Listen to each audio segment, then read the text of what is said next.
全世界大大細細嘅貴金屬交易中心，佢嘅本質同埋初衷就係做遠期嘅貴金屬交易。本身服務對象就係擁有貴金屬實物嘅機構或者個人，好似央行、礦主、金銀貿易公司、銀行、ETF。當預期貴金屬會升或者跌，就用期貨合約做對沖或者套戥。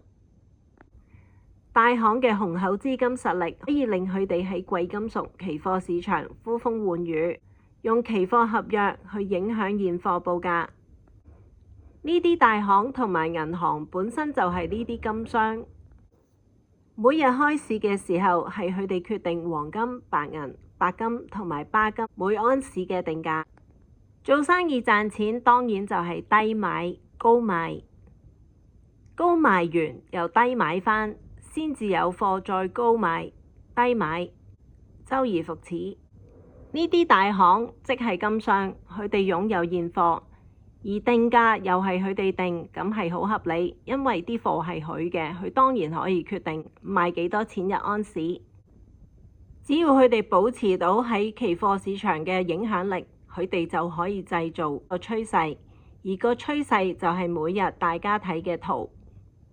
佢當然可以創造一個令你相信會升或者相信會跌嘅趨勢。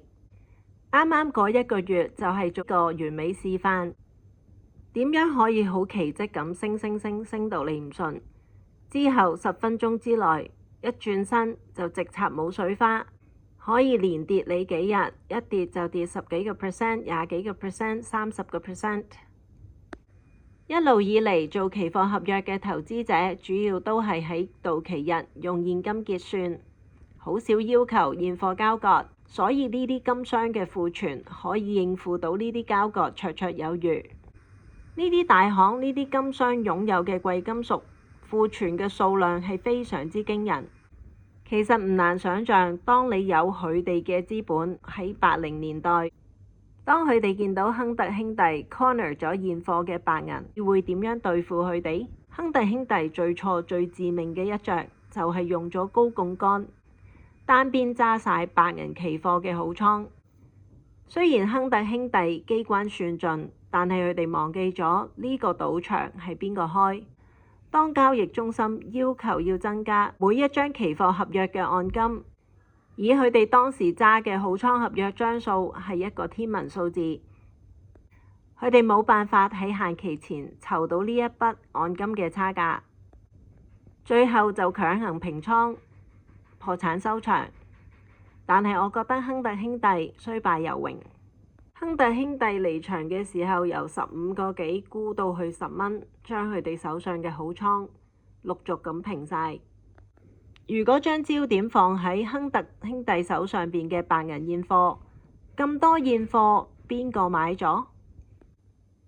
同一時間處理等於世界上庫存1/3嘅白銀現貨數量，你都會諗到個價錢都唔會好得去邊，應該會喺10個幾左右全部沽晒。亨特兄弟事件之後，白銀價格一路保持喺10幾20蚊，至到2000年。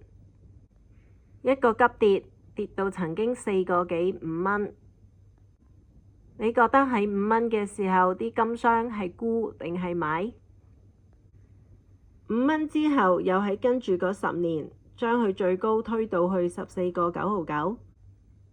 金商喺呢個價錢賣出嚟嘅白銀成本係幾多錢？一路到2010年代，喺沙士期間又有一個金融危機，將白銀價推到去最高35蚊左右。35蚊嘅白銀，大行嘅成本係幾多錢？跟住就向下沉底，喺20幾蚊徘徊。大行喺呢個時候又部署緊乜嘢？係沽出定係收集白銀現貨？跟住就係2020年嘅疫情，當時白銀價係一口氣就升到28蚊。掂一掂28蚊之後，大家都記憶猶新，就係碌到落去13、14蚊。呢個時候發現自己接咗刀中咗伏，有啲萬念俱灰沽咗出嚟，發誓一世都唔會再掂白銀。有啲就繼續揸住，靜候一個機會，將佢哋嘅蟹貨賣返出嚟。佢哋係咁等，終於等到啦。喺過去嗰12個月，當白銀價格不停咁升嘅時候，好多當時嘅蟹貨就賣返出嚟，終於可以鬆綁。宏觀上嚟講，每次升就係派貨，每次一跌就係吸貨。大行就係咁樣派貨同埋吸貨，好正常，因為係一門生意。每次白銀嘅升勢係咪真係咁 organic？ 白銀價格下跌嘅時候，嗰啲係真正嘅理由，定係只係藉口？當呢個現象發生一次係意外，發生2次係巧合，重複發生就係模式。但係今次時代嘅變遷，白銀現貨嘅生態環境已經唔再一樣。沽出期貨合約係沽出一啲佢哋唔一定擁有嘅實貨白銀。當買入呢啲期貨合約嘅人唔再係因為係要炒升幅，而真係要需求白銀現貨呢，持之有效嘅操作模式就變得極具風險。一啲穩定嘅需求，好似投資珠寶、醫療用途、太陽能收集板，有過往嘅數據可以參考同埋可以預測。但係有2個前所未有嘅白銀現貨黑洞，佢哋就預計唔到，就係發展 AI 設備同埋生產電動車，仲有陸續加入嘅 SpaceX 同埋軍事設備嘅擴張。當越嚟越多白銀期貨好倉要求現貨嘅交割，令到大行嘅白銀庫存以一個排山倒海嘅速度消失。就算白銀價格升得再高，都冇辦法短期內增加佢嘅生產，係因為白銀存在嘅模式同開採佢嘅條件。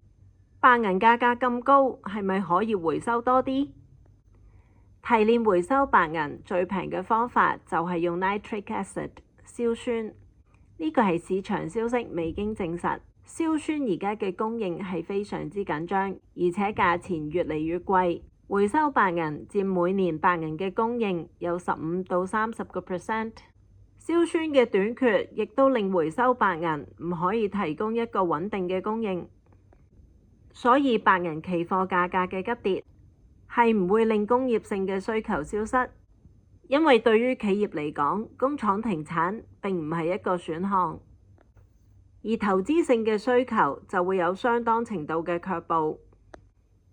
因為工業性嘅需求，佢只係恐懼買唔到白銀，而投資性嘅需求係非常之情緒化。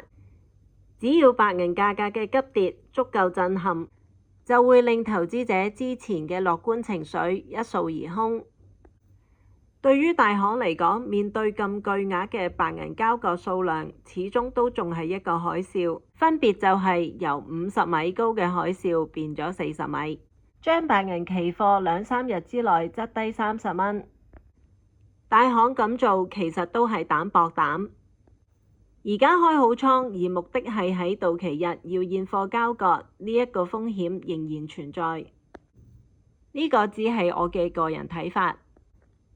揸咗咁多白銀淡倉合約嘅大行，當佢哋見識過白銀現貨價可以去到咁瘋狂嘅時候，佢哋係用緊一個橫死掂死、孤注一擲嘅策略。